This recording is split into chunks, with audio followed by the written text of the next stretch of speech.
আসন্ন পবিত্র রমজান মাসে সরকারি ও স্বায়ত্তশাসিত প্রতিষ্ঠানের জন্য নতুন অফিস সূচি নির্ধারণ করেছে সরকার। নতুন সময় অনুযায়ী রমজানে অফিস চলবে সকাল ৯টা থেকে বিকাল ৩:৩০ পর্যন্ত। এর মধ্যে দুপুরে ১৫ মিনিটের নামাজের বিরতি থাকবে। আজ প্রধান উপদেষ্টা ডক্টর মোহাম্মদ ইউনূসের সভাপতিত্বে অনুষ্ঠিত উপদেষ্টা পরিষদের সভায় এই সময় নির্ধারণ করা হয়। বিকেলে রাজধানীর ফরেন সার্ভিস একাডেমিতে আয়োজিত এক ব্রিফিংয়ে প্রধান উপদেষ্টার প্রেস সচিব শফিকুল আলম এ তথ্য জানান। ব্রিফিংয়ে প্রেস সচিব আরও জানান, সাধারণ মানুষকে স্বস্তি দিতে এলপি গ্যাসের উপর কর কমানোর বড় সিদ্ধান্ত নিয়েছে সরকার।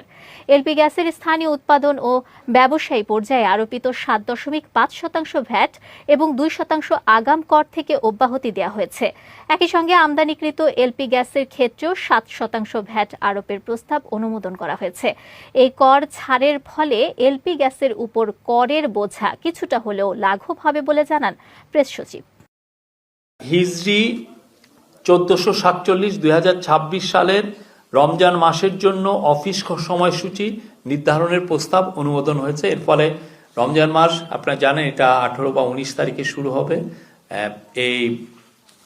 এর ফলে রমজানের যে ওয়ার্ক যেটা অফিস আওয়ারটা যেটা হবে ৯টা থেকে ৩:৩০ পর্যন্ত, আর দুপুর বেলায় ১৫ মিনিটের ১টা থেকে ১:১০ পর্যন্ত একটা পাবেন, নামাজের বিরতি পাবেন, জোহরের নামাজের বিরতি। এলপি গ্যাসের স্থানীয় উৎপাদন ও ব্যবসায়ী পর্যায়ে আরোপিত 7.5% ভ্যাট এবং 2% আগাম কর অব্যাহতি প্রদানপূর্বক এলপি গ্যাসের আমদানি পর্যায়ে 7.5% ভ্যাট আরোপের প্রস্তাব অনুমোদন করা হয়েছে।